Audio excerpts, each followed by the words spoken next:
G'day and welcome. This is Deep and Meaningfuls with Furzey. So my guest on this episode of the pod has name suppression, so I can't tell you her name. That is because I believe it was about 6 years ago. She went on a Tinder date with a guy. He was pretty creepy, so much so that when the date ended, she pretended that her car was in a different direction so she didn't have to walk with him. She found out later on that he had been on a Tinder date that night with another girl and he murdered her. Heavy shit.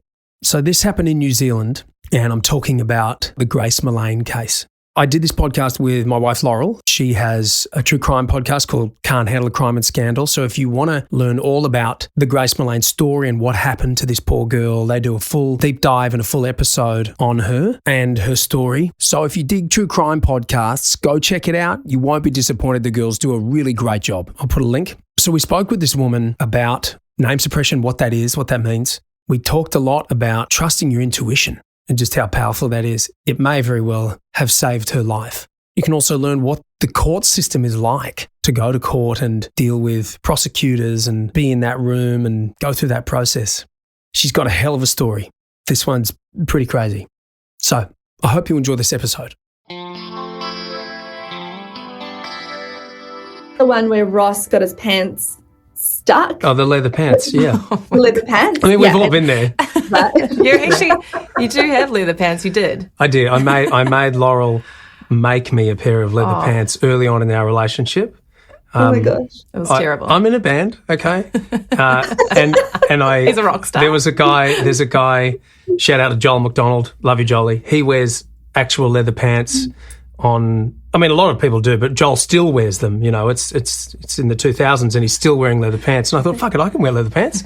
So I asked my then very new girlfriend if she would help me acquire some leather pants. So we got some shitty leather and I got her to sew it onto a pair of jeans, and she spent hours and hours like punishing her hands, sewing, patchwork. And it looked awesome. Yeah, but jeans and leather, when we lived in Los Angeles, wasn't a good mix, so he never wore them. So. Well, because when I put them on, I couldn't bend. There was no give. So I know how Ross from Friends feels. There you go. It's a real thing. That is a real thing. That's so funny. Yeah. Yeah. Thank you for doing this with us. We'll cut the name. Yeah. You're welcome. Yeah, we will. Yeah, of course. Anytime I accidentally use your name, it'll be Yeah, thanks for being here. So why are you here? How did this happen? This poor woman sat next to me and our toddler on the flight. What are you talking about? She's perfectly chill, perfectly mellow. I am not kidding you when I say this. I stressed about you for days before I even met you. I was like, who's going to sit next to us? Oh my gosh, what's the I can confirm this because I heard about it. Because I've flown with my daughter many times and she's always been on my lap, and this was her first time having a seat. So I was so worried, and I sit there in anticipation, and then this beautiful woman comes and sits next to me. I'm like, yes, it's a female. So yes. that's yes. box one. And we're about the same age. Yeah. So we sat on a plane to New Zealand and we had a few wines together. I think I got a little bit boozed actually because our daughter actually behaved herself. She was pretty good. Yeah. And you were amazing. You helped me a lot. So thank you for that. And we just how did we even get chatting? I think you were watching something on your phone. Maybe it was something true crime or something. You asked if I liked crime or true crime or something like that. And I was like, wow, I actually just started a true crime podcast. Yeah.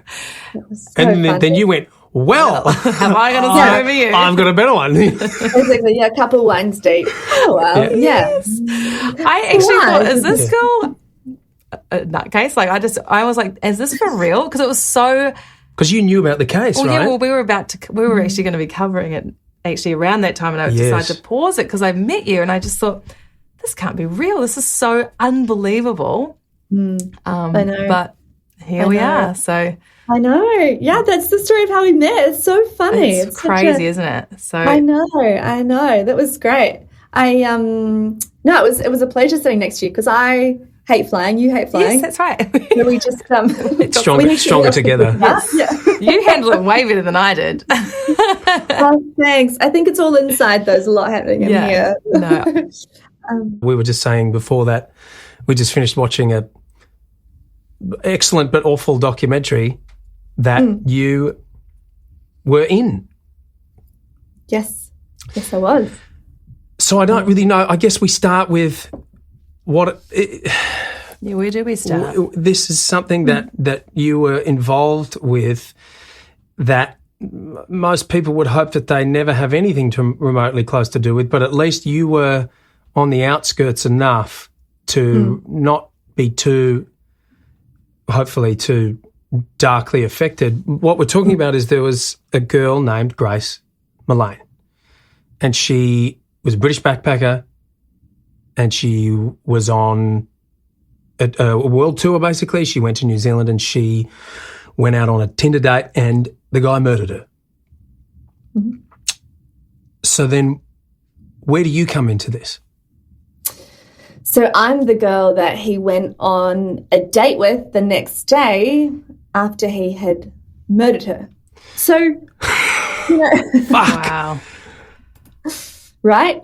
No one ever thinks they will... Like, it's just so strange and shocking and bizarre to even think I've sat across from a murderer and shared a drink with them, shared a hug with them. Yeah. Even just the little things like that is really, like, tingly. And knowing that, you know, she was back in his apartment while we were out sharing a drink is just awful. And I think I went through this period for a while going, oh, my gosh, what... You kind of go, what could I have done? I couldn't have done anything. But you sit there going, oh, my gosh, given the timing of it all, it's just a horrible feeling to sit with. It's unbelievable. I mean, well, the fact that he even did that, he's a very different type of person. But I think we actually met after Tinder. Oh, sorry, before Tinder was launched. So we don't actually have any experience with that whole dating world. But there's obviously going into a Tinder date, it must be quite nerve-wracking, like who are you going to meet? But never in a million years would you ever expect it to be quite as bad as you endured. It's probably quite a roulette, you know. I'm sure that sometimes it's really exciting, but I bet there's always that part of you that's like, is this person even going to be the way they seem online? And you've got to, you meet them and then you go, oh, okay. Or you go, oh, wow, they're actually who they portray themselves as. But with this guy... Well, okay, so one thing that I'm really intrigued about is Grace was, what was she, 20? 21. She's just turned 22. It was her birthday, wasn't it? On the Sunday, yes. How old were you when you had met this guy?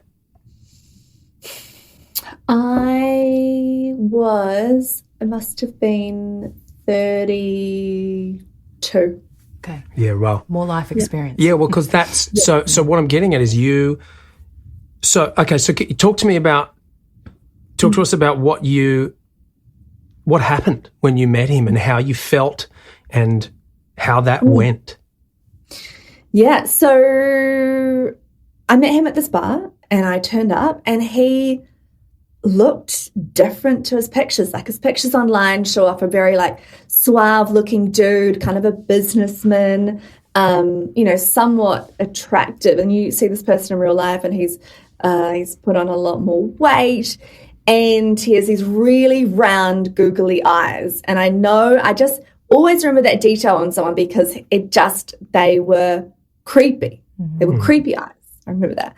And I met him and instantly when I met him, I thought, man, that he's very imposing. Like he's got a big stature and he's wide.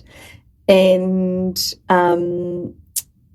he had a really strange demeanor. Obviously, you've just murdered someone. Of course, it's going to come off as a bit strange. But I remember thinking instantly, I can't leave my drink with this person. And I've never sort of had other dates like that or experiences where it was a very palpable feeling. I can't leave my drink with this person. And so I went in to get a drink. I came back and he was sort of there but not there. I guess he could speak, but he was speaking very kind of in, you know, we can get into this later, but like riddles and stories, and everything he said was, is it true? Is it false? Is it a lie? You know, I know he lied to the police a fair bit. Like that's just how he operated. He just tried to get away with lying. And that's kind of how he was with me as well. And so obviously, so what did you do? Because you were like, something's off. Yeah. So, I mean, I sat down and I thought you've always got to give, or I like to give someone an hour of my time. Sure. Yeah. Generous. So, yeah,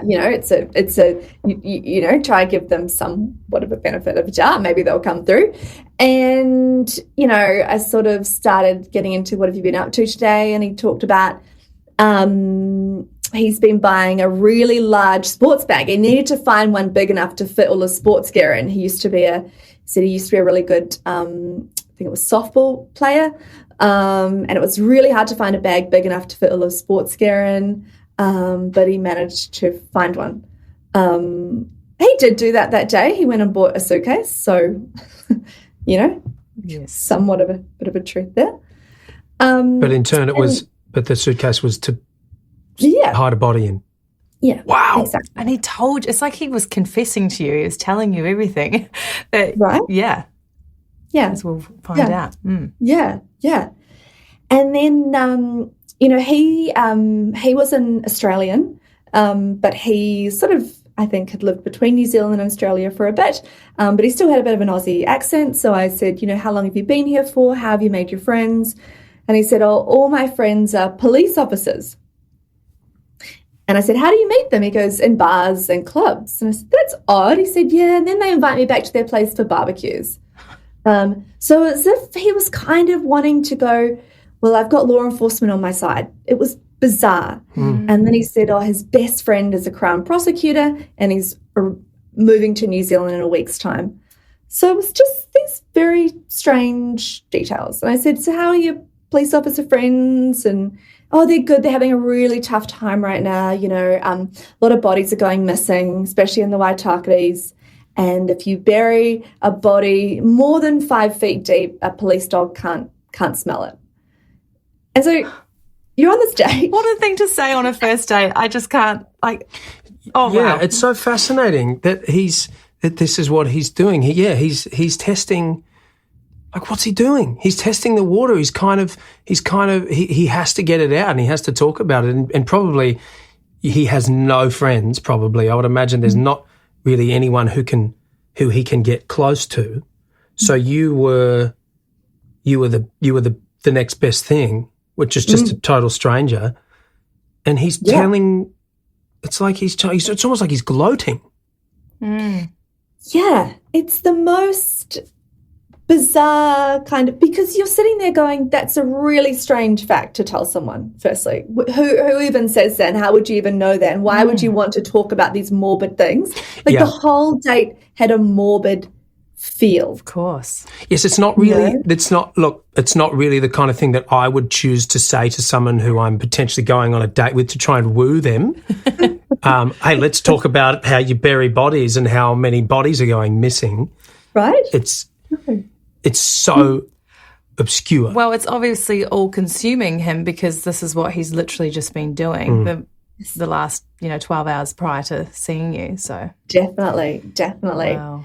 And I also want to mention he was like super clean. Like everything about him was like, he was just like, he smelt clean.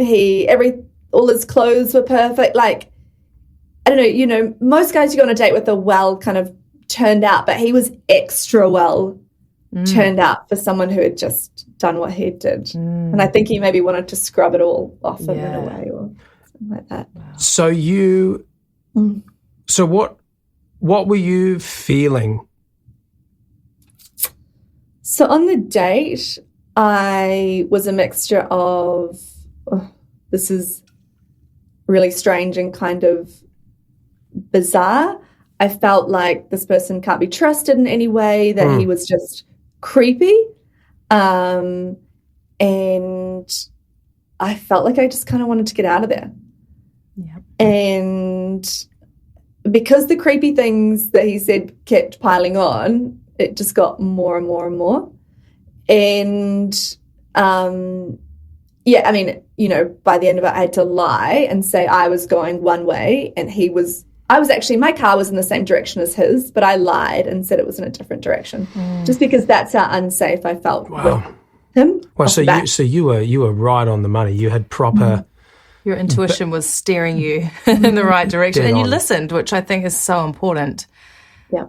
When you've got that. Yeah. I just would think, I am really happy to listen to myself and what my intuition says and you know, be guided by that.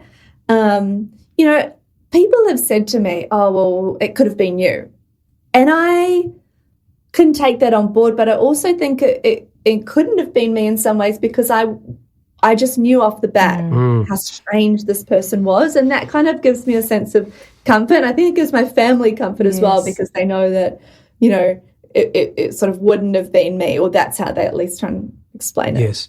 And look, and that makes sense, and absolutely no disrespect to poor Grace. She was in a very different place in her life. She's 20, just turned 22. 22? Well, she was 21 the night she was murdered. Yeah. And 22 so the next day. Yeah. So, you know, she's traveling the world on her own. She's much younger. She's trying to go and figure out who she is. And, you know, we have a 2-year-old girl, and obviously it's a very, very different stage, but she's in the infant toddler version of trying things to figure out who she is and what she can and can't do. And at her point in life, it's, can I climb up on this thing? Oh no, I've fallen off and I've hurt myself. Or yeah, I can climb up on this thing. This is easy. That thing's hard. You know, it's that. At 22, it's, can I go out and meet someone and maybe fall in love? Oh no, hang on, this person's going to break my heart. You never would think this person's going to murder me. No.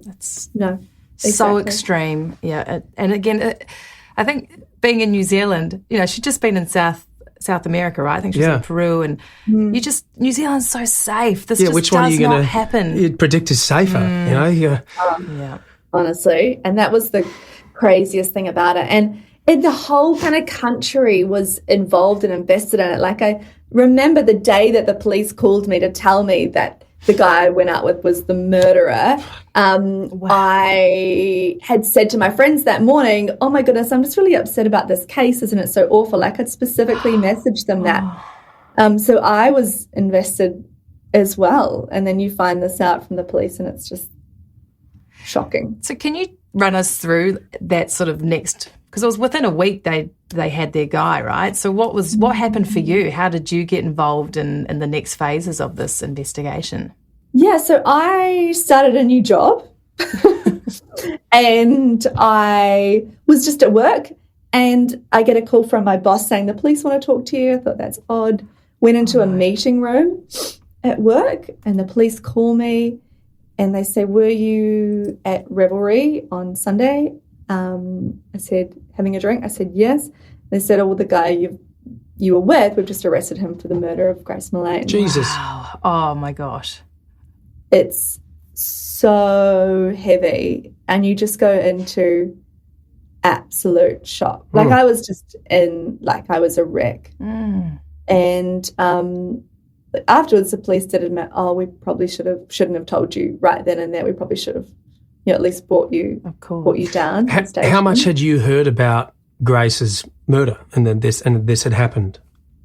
I mean, I heard that she was missing, and would have been all over. Yeah, well, no one. The public didn't know at that point that she had been murdered. I think the public knew. I think from what I remember, I believe the police said this is now turned into a homicide. So we could assume that obviously she had been murdered, but we didn't know who or what or how or anything. And this was just from the news that you'd learned this, right? It was just from the news. And it was massive.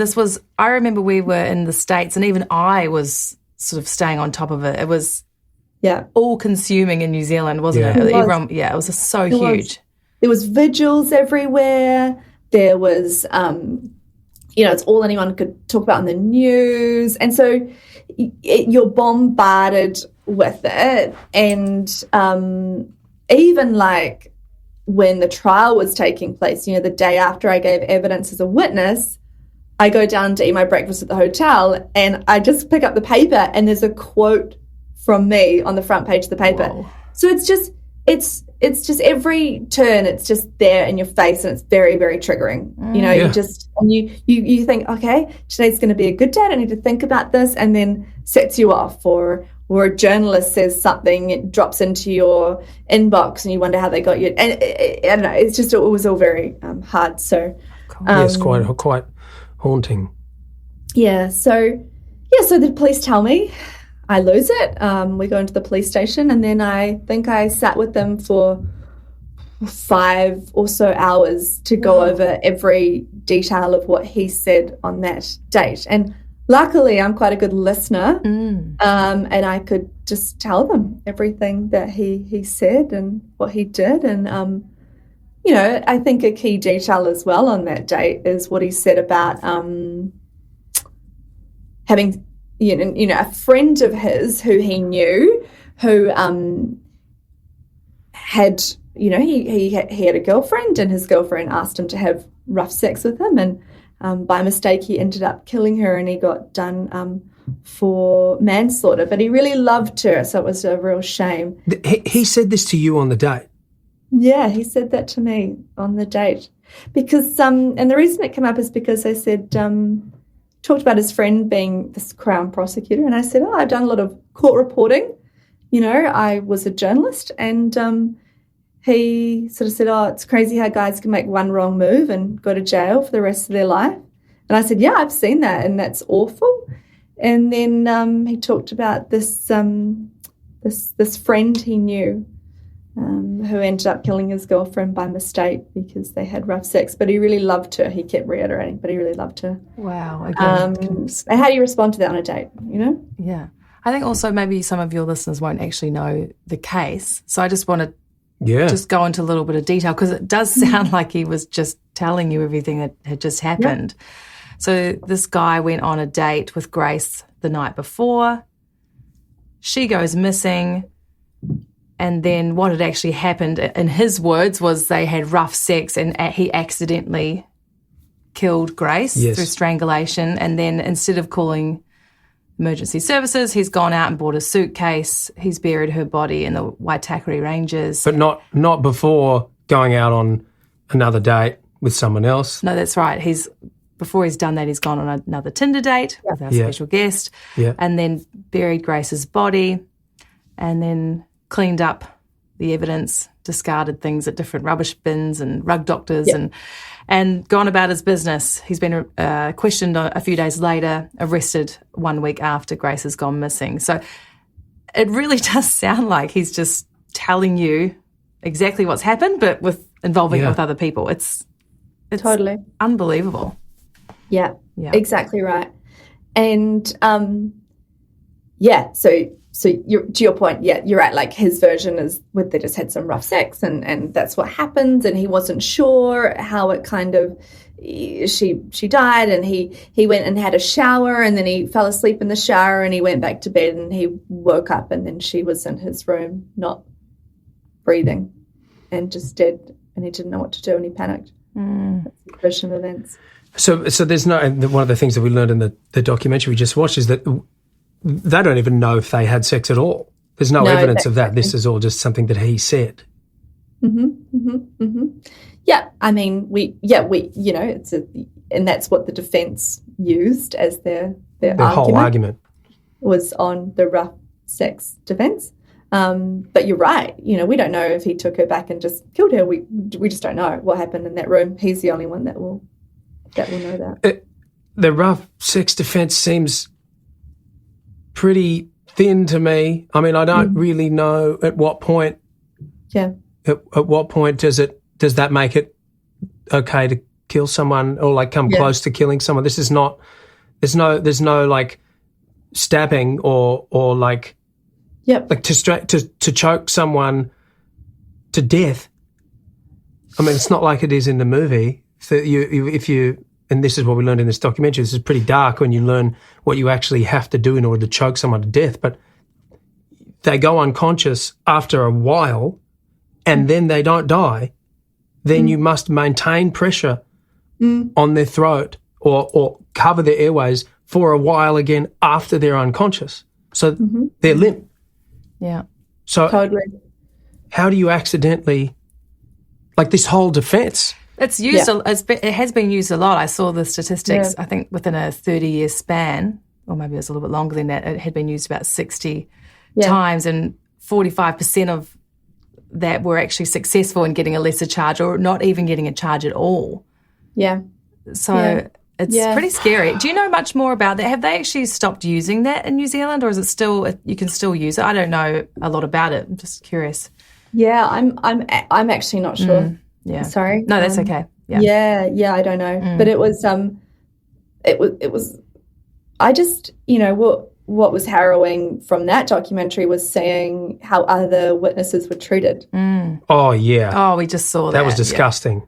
Yeah. That little montage. There's a montage where they are showing the prosecutor speaking to another witness. Victim. Victim of like an ex of his. Yeah. And the prosecutor's, she's saying he put all this he lay on me and he forced me and he held my arms, and he's saying, I put it to you that didn't happen. That's all nonsense. That's not true. There was no coercion. There was no physical force used. What? Why? I was just like, I was saying to Laural, why didn't she just go, oh, you were there, were you, you fucking pig? Why did she just explode? Like, this is disgusting. I know. It's just the victim blame. Disgusting. I don't know how the defense could carry on in that way. Like, it's just awful. As a lawyer, I guess you've got a job as a defense lawyer to defend your client, but that was too far. That was just dehumanizing. And that's such a cop-out. I have always hated that when people go, I'm just doing my job. You're still a person. You're still a human being. Doesn't matter when you come home from work or when you go to work, you are still the same person. You don't get to put on a hat and be absolved of all your bullshit because this is what you do to get paid. It's a choice. You don't have to do that job. Yeah, exactly. Exactly right. Were you there for the trial? Were you there for just can you tell us a little bit about the trial experience, how much you're involved, if you're happy to talk about that? Yeah, sure.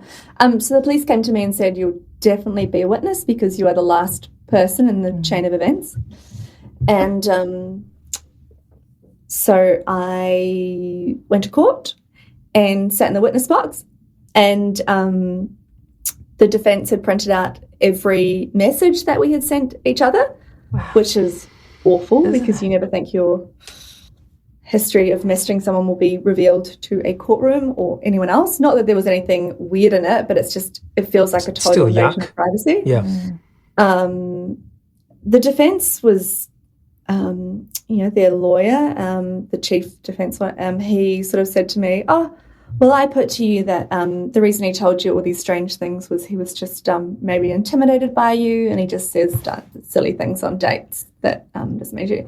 And he used this one message that I sent. I think I said something like, oh, I do X, Y, and Z for a job. And then as a joke, I put, I'm a pretty big deal. Obviously, it was satirical. Yeah. And he just pulled this out and like went on. And it was, and I just kept saying to him, no, it's not true at all. It's like, and the courtroom. And so, and then I just sort of, look, it wasn't a great experience. It's awful. And the worst part was sitting in that courtroom where Grace's parents are, because they were there for the whole trial.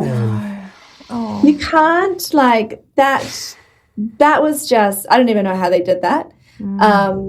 But that was just, it's just, you always feel like you're going to be connected to them in some way because you had this experience. And then I saw him, Jesse, when I walked out. We made eye contact, and he just absolute daggers from him. I've never seen anyone give you that look. Wow. And I'll never forget that look as long as I live. It was, pretty harrowing. So the court experience is awful, and I wasn't even treated half as bad as some of those other women. Yuck. Yeah. It's just awful. It's just and then you've got all the journalists in there, and obviously I have I have name suppression and everything, and you still feel very exposed. Oh yeah. It's just so fascinating, this system that we have where there are people who are, okay, we need to find the truth, right? But there are people, the prosecutors, and there's the defense, and the people on the defense side, there's something disconnected because they must know. You must know, if you're intelligent enough to become a lawyer, you must know that this person did this, that there's lies happening. There's too much going on. Like, obviously some cases they must know this person didn't do it. And they'd be like, we need to work so hard because this person is innocent. And then there's cases where it might be a grey area. And then there's cases like this where you're like, there's something wrong with this man. Yeah. But yet they get in there and they start bulldogging these other victims and pushing this narrative that they're hoping will make them win something that they don't morally deserve to win. That's what's really fucked up to me. They, okay, maybe financially they think they deserve to win, but morally, ethically, in their hearts as humans, it's dark. It's really dark. Like he's gone and done all this stuff. There's a big problem with him, and we can talk about how interesting and frightening that is. But the people who represent someone like him, they have to know that. It takes a special kind of person. They must, I don't know, you must have to lack some empathy because I couldn't do it. Yeah. Well, because, sorry, what were you going to say? And I've heard that some defence lawyers, they don't even ask their clients if they're guilty or not. They just go on. Like, some of them don't, because they actually, if they knew the truth, they couldn't do their job. Right. So it's like, what's the story? What's the story we're going with? Okay. Well, it's so gross. That's yuck. So man, I just can't respect that in the slightest. But, each to their own, I guess, but fuck that. That's not at all. Yeah. Not at all. Yeah. So, name suppression. What is that? How do you go about that? Talk to us about that. So I thought that would be, relatively easy to get. It's actually not as easy as I thought. You have to make an application. Wow. The judge has to sign off on it. The police need to sign it. All these, so that's named. So I've never been obviously named or shown, and that was great for me because, even the amount of people and messages that I got from it was surprising, even though I had that. So I can't imagine a small place like New Zealand what that would have been like should I have been known. And so that just means within who has to abide by that? Is that just within the court system or is that within the media? Like how does that work? Yeah, everyone has to abide by that. If my name is publicly or my face is publicly shot on a platform that could be, with widespread. Sorry, I'm not explaining this very well. No, it makes sense. But everyone has to kind of abide. Yeah, you'll get in trouble if you do anything, all right? Yeah. Naughty. But Jesse got name suppression too, didn't he? Yes, he did. Is that a New Zealand? That's a New Zealand law, isn't it? To protect. Is it the? I don't actually know. Yeah, that was hard, was it? Because my understanding is that he had name suppression because he was also being done on 2 other charges from previous partners for assault. So while those trials are sort of they were tinkering away at gathering evidence for those, they couldn't name him in this one because it may have affected the outcome of the 2 other ones that the 2 other charges that he was on. Wow, so he kind of got lucky on that regard then, didn't he? I met with a police officer before the trial, and this police officer said to me, look, this guy is not a nice person, and there's a lot more going on behind the scenes than just this isolated case. So we kind of alluded to the fact that this guy has a number of sexual assault charges against him, that women, have felt like they were going to die around him, and so that's why I believe he couldn't be named in this trial because it may have affected the outcome of the other 2. But, for goodness sake, let's just name what an awful human. Yeah, is that kind of not relevant though? It kind of is. Well, it is yeah, totally. And what happened at the trial is these past partners got up and talked about how fearful they were for their lives and the treatment that he gave them. So, yeah, they were anonymous too. Mm.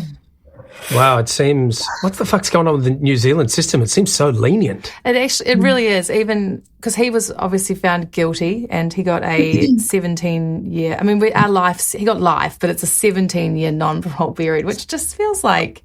Does that, I don't know if either of you ladies know that, but does that mean that he can technically get out after 17 years? That's my understanding, is that you're eligible for parole. But they might not give it to him. They can deny it, but it's possible. It is very possible. I guess it all depends on his behaviour and maybe the crime that was committed. But 17 years, yeah, it's just not quite enough. That's ridiculous. No, it didn't seem quite. No, not at all. Not at all.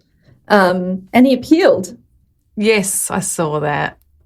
Absolute garbage. I often think about people like him and when you.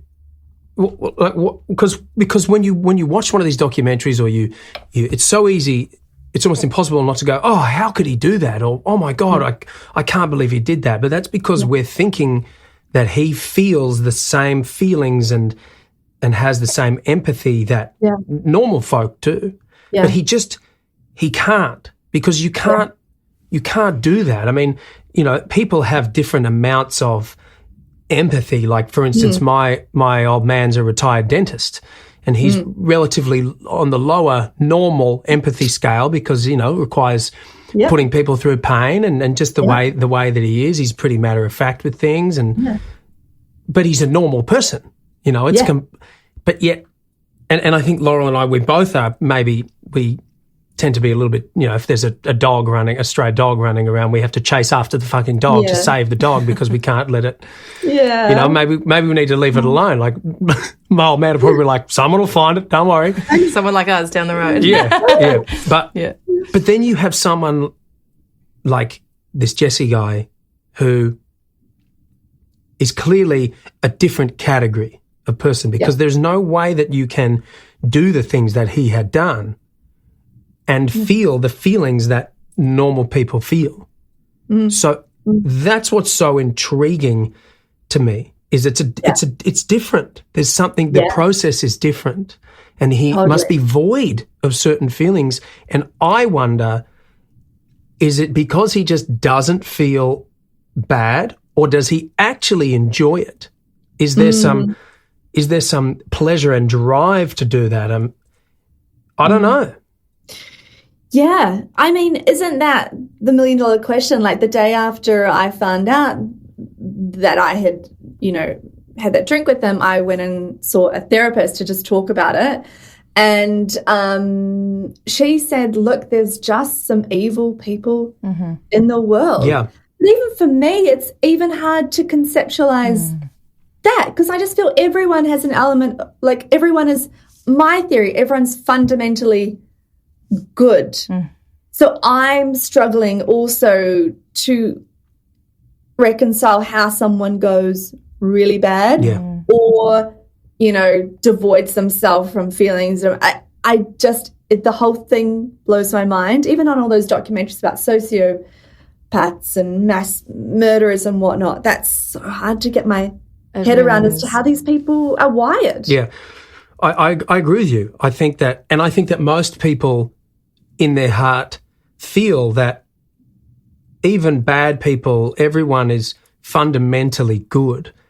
And that's why it is so hard to wrap our heads around it. But perhaps that is what evil is someone like that who has either been born like that or been so damaged in their childhood, in their life.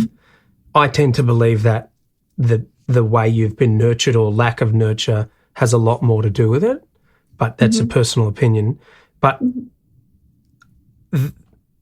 someone who doesn't have that thing that we just kind of inherently all feel about people is that, and that's really hard to even, exactly as you said, it's almost impossible to grasp, to conceptualize how you do that, because he's so sneaky. He was blending in with the normies as if he was one of us, going out on dates with people, obviously, dressing up in suits and wearing clean clothes and doing things that normal people do.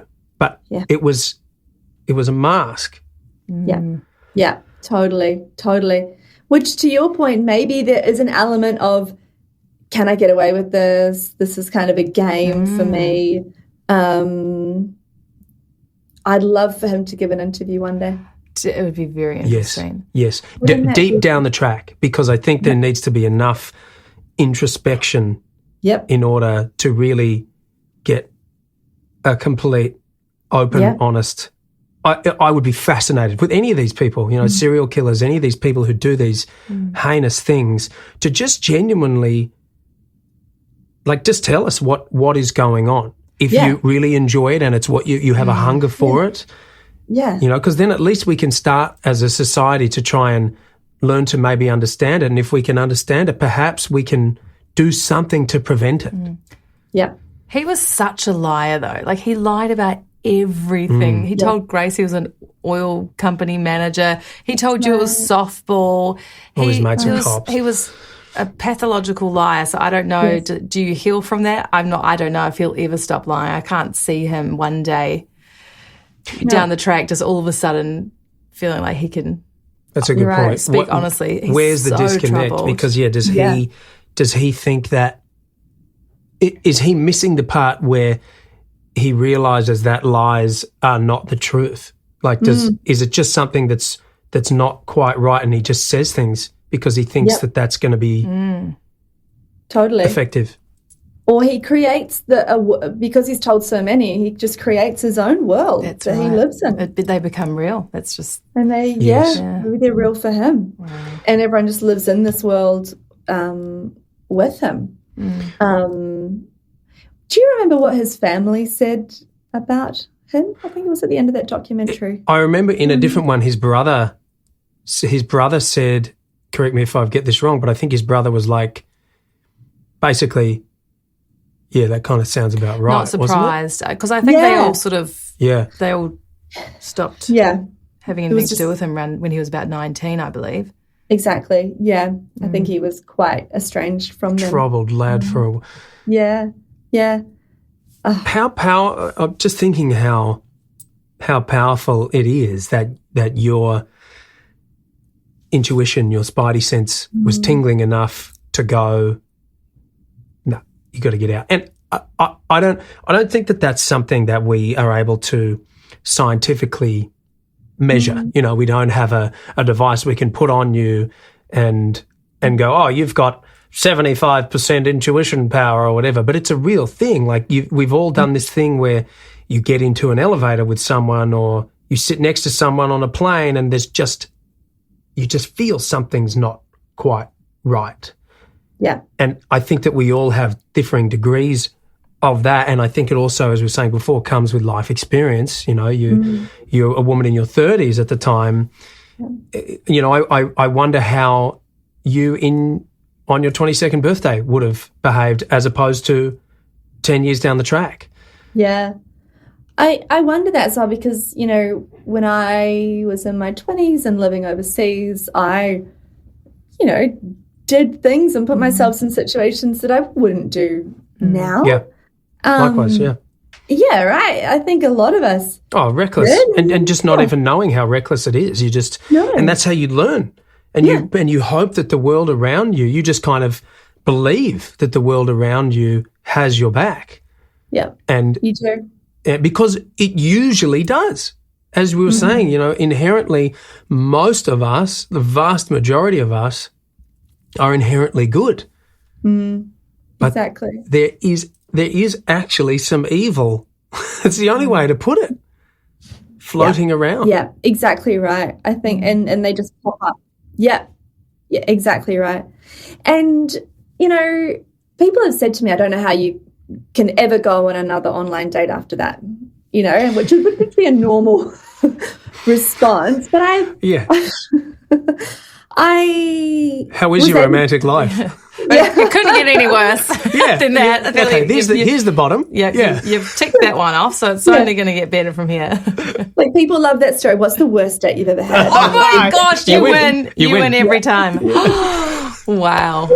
That's crazy. But I just don't feel, I feel like that was an isolated, one-off, awful, tragic incident that I met with someone. But to your point, I think that most people are good. And so I'm not going to take this one event and let it like dictate, of course. how I you think of how many people are going on how many essentially blind dates every single day and don't result in something horrific like that. I mean, this is what's so horrible about it, is that this is just ridiculous. It's never this is something that so obviously we'll talk about Laural's the true crime podcast stuff, something that we have observed in these stories that you are covering. You're quite a few episodes in now and learning about lots of different stories. It's so common for people to be either injured, abused, or murdered by someone that they know. And not only that they know, but someone that they're very close to, usually a spouse. Yes. It's so uncommon for it to be a stranger. And that's kind of what the horror movie thing is. Like Freddy Krueger or the guy with the mask on. It's just a complete psychopathic stranger. That's the movie version, but the real life scary version is a stranger that you go out on a date with who lures you into a situation where you are vulnerable enough for them to murder you. Yeah, exactly. I mean, and that's the stuff of nightmares, right? Yeah. Right? The woman who's lived with an abusive partner for years and ends up getting murdered. Okay, well, we can all kind of, as a society, go, oh, we can put something against it. Oh, well, she should have done this and done that, and we knew it was coming. The signs were there, The signs were there, but the randomness of this, crazy. It's really, really awful. It's like, the random, you never make sense of it, the stabbings in Sydney recently, people just going out to a shopping mall and, that's that's so shocking.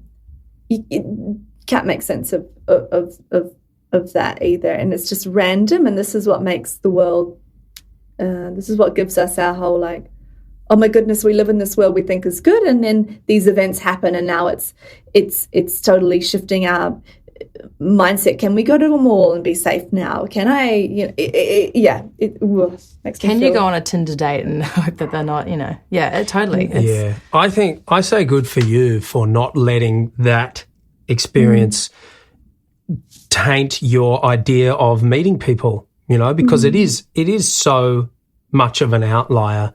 And I think that the world that we live in at the moment is doing everything that it can media-wise to scare the shit out of us, because if we're scared, we're easy to manipulate, So I think that, for instance, this thing that happened in Bondi with the stabbing, horrible. But that doesn't happen. Like, you know what I mean? Like, that's not how many times do people go to the mall and not get stabbed? Like, this is something that was this person, something happened to him and we don't know what it is, and we should try and figure out what happened to him. Yeah. But people tried to help. People did what they could to try and stop the situation. Eventually the situation stopped, and we should be proud of the way that we live our lives. Typically, we're not living amongst a bunch of fucking savages. It's like this thing with Grace Millane. This isn't happening. This is such a tiny fraction of what happens. And I just think good on you for going, you know what? I trusted my gut. I trusted my instincts. This doesn't happen. And when it did, I was like, get the fuck away from that now. Yeah. And you did. Yeah. Was a lesson in that to trust yourself, to trust the intuition, because he did have a few other Tinder dates prior to you and Grace, and these girls did go back with him and things did happen too, not to the extent of what happened with Grace. But I'm sure these younger girls, maybe they had that little voice in the back of their head and they didn't listen to it. So this is definitely I guess, a lesson on trusting your gut instinct for sure as a woman, because I know you're saying these things don't happen, but they do happen as well. Yeah. And I'm talking about on a scale of how often these things happen. Of course, Yeah. Yeah, but thanks. You're right. And I think women are conditioned to be accommodating and agreeable and think of the best, always give people the benefit of the doubt, think of the best in others. And I sometimes think there's just not enough maybe weight given to going, are you comfortable right now? Is this what you want? Yeah. You can leave. Don't worry about what they think. Yeah. If it's not for you, it's not for you. And I think that needs to come through a lot more when we're talking to her. I mean, you guys have got a daughter, so I'm sure you're well aware of how thinking about these things and how you want to. And that's what I think watching this documentary made it just, it's awful. But now that we have a daughter, I just feel for her parents. That was just, so brutal. It's just the worst. It's just the worst. So I'm sure, I just want to quickly add, I'm not sure when we're going to wrap this up, but because I've got my true crime podcast and I do these deep dives on these stories and learn about these people, and I feel really connected to them. And even my sister and I are about to do the Grace Millane case, and I feel like I know her. I feel so connected to her, and I can't imagine how you feel. You must feel so connected to this and like the impact it's had on your life. Can you just speak a little bit on that, if that's relevant for you? Yeah. So I do feel a sense of connection to Grace, but I particularly feel a sense of connection to her parents. I've seen them, but I haven't met them. And whenever I watch a documentary on her or read some news on her, it's always extremely upsetting, but I feel the sense of always think of what could I have done for her. I don't know. It just keeps coming back to that. What could I have done for this poor woman? There's probably not much. And I also think that from the point of view that he texted me the night before, so he would have texted me during his date with Grace. Oh, my God. And he texted me the next morning at 10 a.m. when she would have been lying there dead. So you feel intrinsically part of this story, and like you and her were kind of just doing a dance but never quite connected. And that will never, ever sit well with me. It'll always be really, really uncomfortable. And I thought about reaching out to her parents, and then I just thought I feel so overwhelmed by their grief that I don't know if I could potentially meet them in a way that I want to. And maybe I will in years to come, or sorry, I should just say her mother now. Her dad's passed away, sadly. But, there's definitely the sense of we were in this together somehow. Of course, yeah. I think we've covered everything, and I just want to say, thank you so much, because as you mentioned earlier, how awful this experience is, and it was everywhere. So the fact that we're, 6 years down the track, and it's still going on. So I appreciate you digging all this stuff up again. And I think there's lots to learn in your experience for other women, to trust your gut, to trust your instinct, but also still have trust in the world around us, because the world isn't completely evil, but just be careful. And that's the balance. Trust hone into your instinct. Yeah. Because there is bad stuff. Again, coming back to our daughter, it's like we've got to teach her the instinct of, if you go on that ledge, there's things you can fall down. You got to know that. That's so simple to us as an adult. What's more nuanced as an adult is, can I put myself in this stranger's company alone? Yeah. And you got to feel that. You got to pay attention. You got to check the signs. And if you're not able to tune into that, then you just need to hope that they are trustworthy. And the thing is, usually they are. But if they're not, totally, exactly right. Yeah, that's just the one thing I just keep encouraging women to do. Trust your instincts, trust your gut. It does come a little bit from experience, but just don't sacrifice your comfort for someone else's at the end of the day. Yes.